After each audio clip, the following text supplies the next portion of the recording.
নমস্কাৰ, মোৰ অন্য এটি মিনি ব্লগলৈ আপোনালোকক সকলোকে স্বাগতম জনাইছোঁ।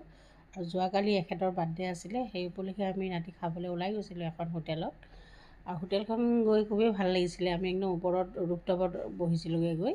গতিকে বৰষুণ দি আছিলে যে অকণমান ৰুফটপত পানী ছিটিকি পৰি আছিলে নেকি, অলপমান ভিজা ভিজা হৈছিলে। কিন্তু পূৰা গ্লাছৰ আছিলে ৰুফটপটো, ভাল লাগিছিলে সেইটো কাৰণে। কিন্তু দিনত হোৱা চাগে আৰু বৰ ধুনীয়া লাগিলে হয়, মনতে ভাবিছোঁ আৰু। কিন্তু ৰাতিৰ কাৰণে অকণমান পোহৰটো কম হৈ আছে, ভিডিঅ'বিলাক সিমান সেইকাৰণে ভাল অহা নাই। কিন্তু খুব ধুনীয়া কানি হোটেলখন। আৰু এয়া হৈছিলে মুগ ব্লেক পেপাৰ আছিলে, আৰু আছিলে চালাড, তন্দুৰী ৰুটি আৰু চিলি পনীৰ লৈছিলোঁ আমি, আৰু লৈছিলোঁ তন্দুৰী চিকেন। আৰু এই পোহৰটোৰ কাৰণে কালাৰটো এনেকুৱা লাগিছে, কিন্তু চিকেন যিটো ব্লেক পেপাৰ চিকেন আছিলে মোক খাবলৈ খুব ধুনীয়া হৈছিলে। আৰু তন্দুৰী চিকেনটো ভাল আছিলে, কিন্তু পনীৰখিনি ইমান ভাল নাপালোঁ।